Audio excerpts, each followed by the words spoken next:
Well, good morning. I am so glad to be back this morning.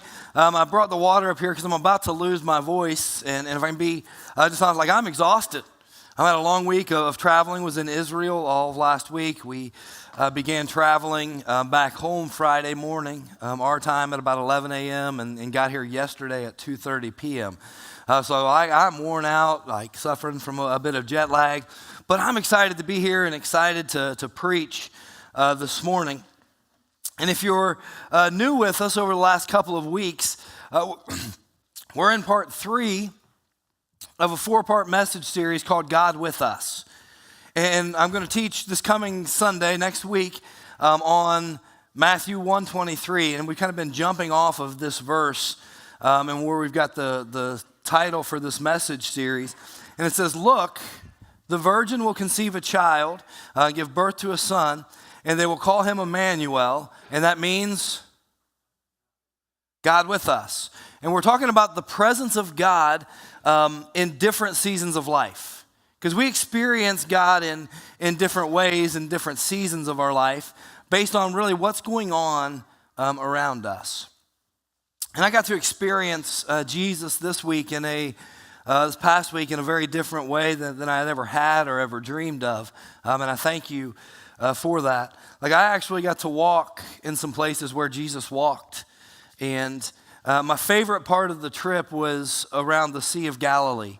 Like a lot of Jesus' ministry happened right around the Sea of Galilee. And it was amazing. In Luke chapter 4, it tells us that Jesus was kind of kicked out of Nazareth. Like he went there and they wanted him to do some miracles and he wouldn't do some miracles and he began teaching them. And they were upset about his teaching. And so they kicked him out. And then chapter 4, verse 31 says, "Then he went down to Capernaum, a town in Galilee, and on the Sabbath he taught the people. They were amazed at his teaching because his words had authority." Like I got to visit Capernaum this week as I was there. Just a very neat little town, very, very small. Like we think that like Kenmundy's small. Like Capernaum was probably smaller than Kenmundy as far as it goes. Right on the Sea of Galilee, a neat place. I've got a couple of other pictures here.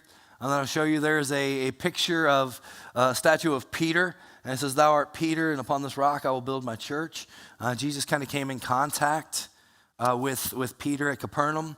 There's another one. This is actually, and it's kind of weird because over top of it, like they've built a church. Everywhere, it's funny. Every significant site that we read about in the Bible, like throughout history, like they've just come and built churches. So there's a Greek Orthodox church here. This is actually a Franciscan monastery that's right over top of this historical site. And underneath there, you can see like that circle. They actually believe that is the home of Peter's mother-in-law that Jesus healed, which is why I believe that Peter denied Jesus. Because he healed her. Some of you will get that later. This is a picture of, and it's near Capernaum. It's not really in it, but it's very, very close. It's the Mount of Beatitudes where Jesus preached the Sermon on the Mount, looking over the Sea of Galilee there. And kind of in the distance, you can see a bit of Capernaum in there. Here's another one of the Sermon on the Mount, that Mount of Beatitudes where Jesus would preach his longest sermon ever. And then this is actually the Sea of Galilee. We're going to kind of come back to that at the end. But I've always been fascinated with that area of the world because that's where most of Jesus' ministry took place. Like Capernaum was a big deal because it's where he met Peter. And it's where he called him and said, "Hey, come follow me." Capernaum was where he met Matthew and the tax collector. Capernaum was where the miraculous catch of fish took place, just off into the Sea of Galilee there from Capernaum. On the Sermon on the Mount, very near Capernaum, where Jesus preached his longest of all of his sermons. It was very near there, within just probably a 2/10 of a mile walk is on the shore there is where Jesus performed the miracle of feeding the 5,000. Like it was amazing. And just being in Capernaum and seeing all the places where Jesus did. But had he not gotten kicked out of Nazareth, like would he have ever gone into Capernaum? I don't know. One of the things that fascinated me and kind of broke my heart about the nation of Israel, or the country of Israel, is that they are 0.8% Christian. Like all of these things, all of these amazing things that took place right in that country, all the miracles that Jesus did, his birth in Bethlehem, which is actually now part of Palestine. We'll talk about that next week some, and I've got some pictures of that, a neat place. But his birth, all of his miracles, his death, his burial, his resurrection from the grave. At one point, the entire, Christianity was made the religion of the nation by Constantine, and really his mom influenced all of that, passing it down. But now today, 2,000 years later, less than 1% of the entire country knows and believes that Jesus is the Messiah. Like 80% are Jewish, 18% are 19% are Islam. There's a few others, and then 0.8% are Christian. With all of these religious things, all of these churches built, Lutheran churches, Greek Orthodox churches, Catholic churches, all around, 0.8% are Christian in one of the world's most religious places in the world. And one of the things that really God spoke to me as I was there, that as I look over, we got over 40,000 people in Marion County, over 800 people in Kinmundy. Like this church could be Capernaum for a lot of people. It could be the place where they come into contact with Jesus Christ. Because in those numbers, statistics say 50% of those people have no church home or no relationship with Jesus at all. And I would say that many of them don't go to church because they've been the one. So what we're going to do, like as we continue to move forward, is we've got to decide, are we going to be this religious capital of the world where we have all these monuments, all these statues, all of these shrines to people? Or are we going to do whatever it takes to spread the gospel and introduce people to Jesus? Because in 100 years from now, 200 years from now, I don't want the world looking at us and saying, hey, well, less than 1% of those people know Jesus because he's done some great things here. You know, we've been in this series talking about God with us. And he really is. In week 1, we talked about God's with us in the wilderness. And one of the key things that we pointed out was that our greatest need can become a gift if it drives us to depend on God. Last week, I'm thankful for Todd. He talked about God's with us in the valley. And that sometimes that we really enjoy God on the mountaintop. And those are awesome experiences. But we really get to know God and are intimate with God in the valley. And today what I want to do is I want to talk about God's presence in the storms. That God's with us in the storms of life. You know, I used to listen to a preacher, and he would oftentimes say, and it was very discouraging, he would say, you're either coming out of a storm, you're in the middle of a storm, or there's a storm on the horizon. In other words, life can be really difficult. And that's not very encouraging. Now, I never said amen when I heard him say that. But it's really true. It seems like so often in life that we are either coming out of a storm, like we are in the middle of a storm, or just right around the corner, there are going to be some bad things that happen to us. You know, we had some big storms hit our country this year. Some record-breaking kind of hurricanes. We had Hurricane Florence, and we had Hurricane Michael. You know, and Jeremy was talking about naming pets and the names of Jesus. And like, isn't it weird that we name these killer storms like after people? Like, that's weird to me. I think about if you just did that with other everyday normal occurrences in life for a lot of people. Oh, hey, I can't make it to work today. Boss, sorry, I'm suffering from hangover Howie. Like, I mean, this just knocked me over. It's like a category 4 hangover. Like, I can't get there. Don't drink, listen, like no hangovers. But I'm really sorry I got hit with diarrhea, Donna. I can't be there today. Like bad news. Like how odd would that be? If you gave names to stuff like you just suffered with. And for years, really, that wasn't even the case with storms. I did a little research on this, and since I only work on Sundays, I have a lot of time to do research and stuff like this. It's great. They didn't name storms after people's names till 1954. Before that, they used geographical places and would name them that way. But then in 1954, some U.S. meteorologists started naming storms after their wives and girlfriends. Like, how stupid is that? These people weren't very smart. So Matt, like I'm a meteorologist, and I come home and say, hey, Jennifer, like, there's this Category 5 storm out there, and it's going to cause a lot of damage and a lot of destruction, and it's going to kill some people. It reminds me of you, so I just named it Hurricane Jennifer. Like what in the world were they thinking? And after 25 years, like they were only named after females. Then in 1979, there was the Equal Rights for Storms movement, and they started naming them after men as well. I also learned in my research that there's a particularly bad storm, like they retire that name and never use it again. All right, that's my little history lesson on naming storms. But unfortunately, some of you are in the middle of a storm right now that you might be tempted to name. Like, I just wish I could get through the storm of divorce. I wish I could get through the storm of depression. I wish I could get through the storm of death. I wish I could get through this financial storm, this relational storm. Like sometimes we find ourselves in the middle of real pain, and we just want the storm to go away. So what do you do when you're in the middle of a storm? Unfortunately, a lot of people, like when it comes to God, they'll often blame God for a storm. Or they'll question God. Where are you, God? God, why are you allowing this? I don't understand, God, where you are in the storm. And the key thought I want you to get today is this: to never allow the presence of a storm to cause you to doubt the presence of God. Listen, I'll say it again. Never let the presence of a storm cause you to doubt the presence of God. And I want to look today in the book of Acts in chapter 27. We'll spend most of our time there this morning. And we're going to look at some men who were on a boat in the middle of this massive, crazy storm. And the storm went on for several days. The crew was terrified. They started throwing cargo overboard. And they weren't on the Sea of Galilee. They were in the Adriatic Sea, which is just off the Mediterranean Sea up around Italy and in that area. But it was a storm that they thought they would not survive. And in verse 20, it says this: when neither sun nor stars appeared for many days, and the storm continued raging. I wonder how many of you would use that phrase for something that you're going through this morning.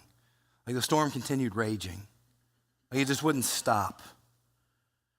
This is we finally gave up all hope of being saved. And that phrase really gets to me because I get to talk to people all the time that have just given up hope. Like they've given up all hope. There's no way our marriage is going to make it. There's no way we'll ever climb out of this financial debt. There's no way we're going to beat this cancer. I'm going to be alone my whole life. We're never going to be able to conceive.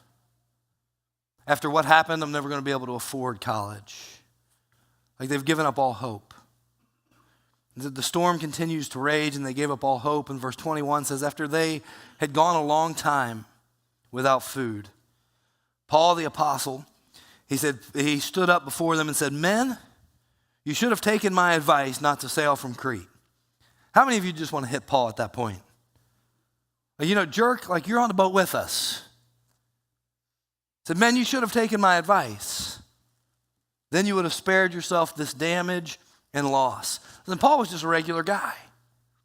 He was spiritual. He wrote half the New Testament, but he wasn't above doing what so many of us love to do. And that's when we're right, telling people, hey, I told you so. If you had just listened to me, you wouldn't be in the middle of this storm. Like, why were they in the storm? They were in the storm because it was their fault. Because they made a decision to go out when the environment was risky. Have you ever noticed that sometimes in Christian circles, so many people love to blame the devil for everything? It's the devil's fault. It's the devil's fault. It's the devil's fault. The devil did this. The devil did this. And listen, the devil's real. He's our spiritual enemy. But sometimes we give him way too much power, way too much credit. Because listen, sometimes it's not the devil. Sometimes it's your own dumb fault. Sometimes you're in the middle of the storm because you made a bad decision. Sometimes you're in the middle of a storm because you just spent too much money. Sometimes you're in the middle of the storm because your emotions got the best of you and you said something you shouldn't have said. Sometimes you're in the middle of the storm because you procrastinated and put it off. It's not the devil's fault that you didn't pass your final exam. It's your fault for eating Domino's pizza and drinking beer too late. Like sometimes you're in a storm because everybody else told you not to date that person. Your mom told you not to date him, your dad told you not to date him, your pastor told you not to date him, and you argue back, but he's got so much potential. He's got potential to run your life. Like sometimes you're in the middle of a storm just because it's your own fault. And maybe that's why they gave up hope. Maybe they gave up hope because, man, this is our fault.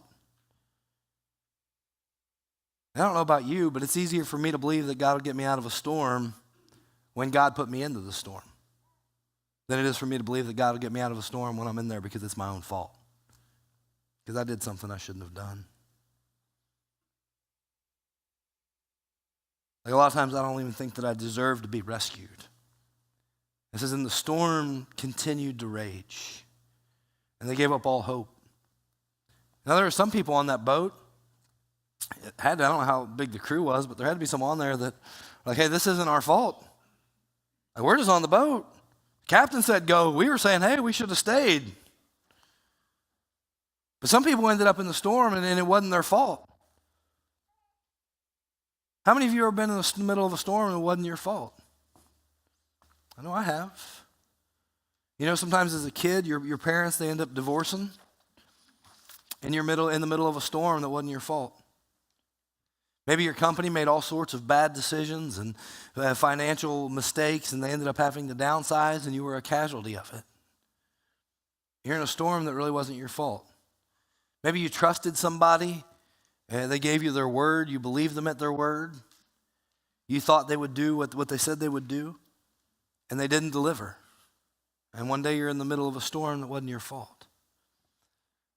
Whatever the case, in the middle of the storm, sometimes it's easy to give up hope. So the storm continues to rage and they gave up all hope. But never let the presence of a storm cause you to doubt the presence of God. This is what Paul says in verse 22. He says, but now I urge you to keep up your courage. I want to say to some of you, like you need to hear this morning, keep up your courage. Keep your faith. So keep up your courage because not one of you will be lost. Only the ship will be destroyed. The storm isn't going to take you down. And then verse 23, he says, last night an angel of the God to whom I belong and to whom I serve stood beside me. Imagine that. You're in the middle of a boat and an angel stands beside you. An angel of the Lord stands beside you. You may not be aware of this, but there are angels even in this room right now, I believe. Now, I believe with all my heart that there is more than we see with our physical eyes. That this is not all there is. That there is a spiritual world that goes beyond what we have the ability to see. And there's a spiritual battle going on all the time. In fact, right now there could be two massive angels standing right behind me. That'd be pretty cool. I don't know. But imagine that you're in the middle of a storm and the presence of God is with you in that moment. And we have no idea really all the different ways that God's with us. He could be with us in the form of a supernatural being. If you're a follower of Christ, he is in you, his spirit. The Bible teaches us dwells within us. The Bible tells us that he goes before us. Like that our God's already in tomorrow. Like he is not bound by time. Like he hears our prayers. He comforts us in our hurt. He's directing us when we're lost. Like we have no idea all the different ways that God is with us, even in the middle of a storm. Like Paul says, an angel of the Lord stood beside me in the middle of the storm.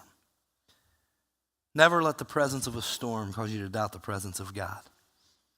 Paul continues this in many of his writings, 2 Timothy 4.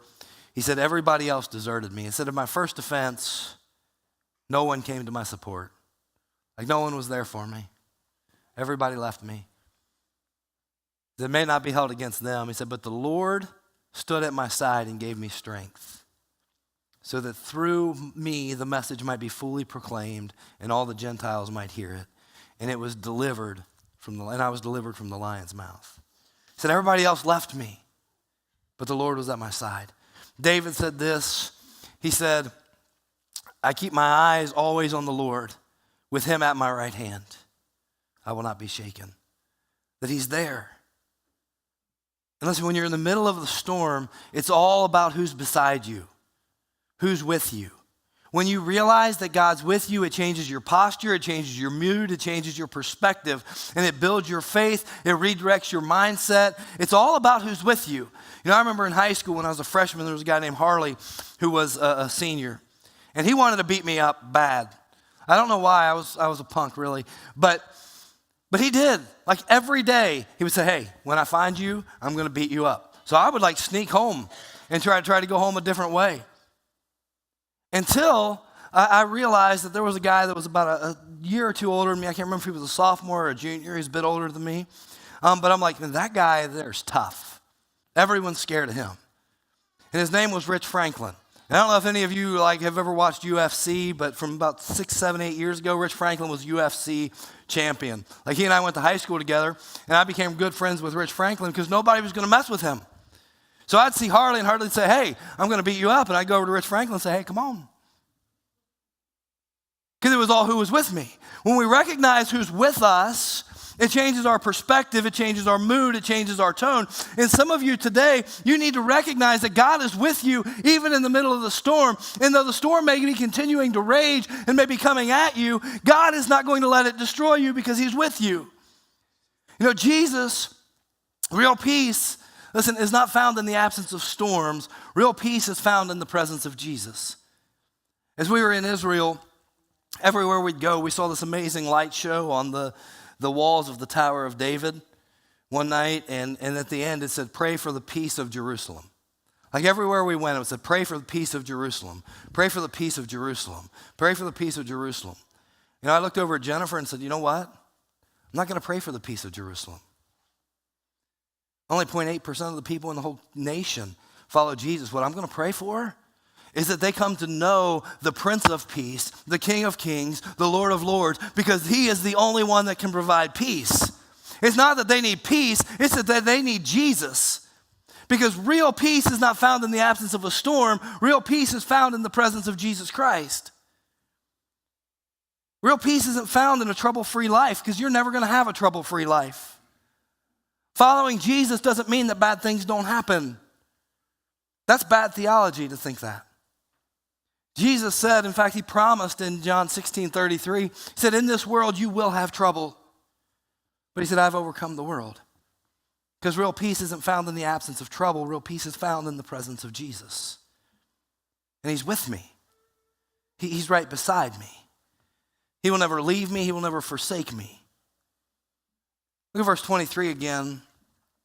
Let's see what Paul said. He said, last night an angel of God to whom I belong and to whom I serve stood beside me and said, do not be afraid. Paul, you must stand trial before Caesar, and God has graciously given you the lives of all who sail with you. In other words, listen, you can't go down in this battle, Paul, because God has more battles for you to fight. Some of you need to hear that. You can't go down in this battle because God has more for you to do. He's not finished with you yet. If you're not dead, he's not done. God has more people for you to love. He's got more opportunities for you to serve. He has more times that he's calling you to be a blessing. Like you're not going down in this storm. The ship may go down, but the storm will not take you out.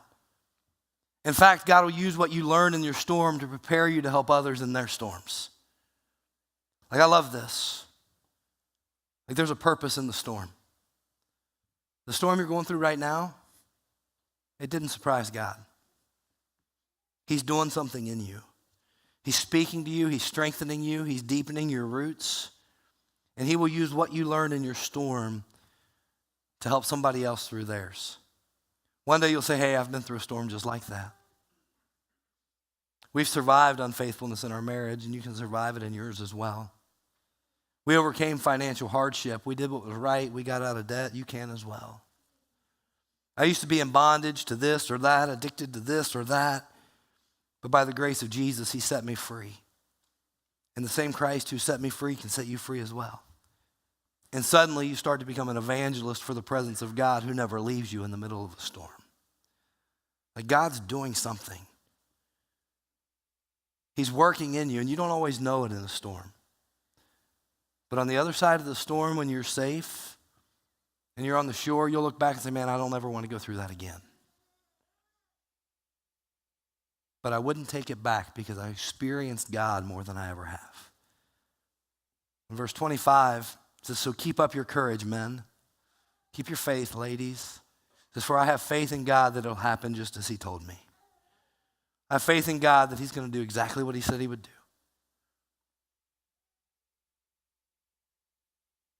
My faith is not in what I see. It's not in the storms that are around me. My faith is that it'll happen just as God said it would. That he'll see me through. That he will be my deliverer, that he will provide. And here's the bottom line. You can't control the storm. You can't control when the storm blows up. You can't control how severe the storm is. You can't control how long the storm lasts. You can't control what people say about you. You can't control what people do to you. But what you can control what you believe. You can control where you put your faith. Listen, in my faith is in the one who created the winds and the waves. My faith is that God will do exactly what he says he would do. Because he's with us. Psalm 46, 1 through 3 says, God is our refuge and our strength. He's always ready to help in times of trouble. Why? Because he's by our side. Therefore we'll not fear, though the earth gives away and the mountains fall into the heart of the sea. We can say it this way, even if I lose my job, even if my relationship falls apart, even if the economy gets shaky, I'll still not be afraid. Why? Because he's with me. Because he'll never leave me. He'll never forsake me.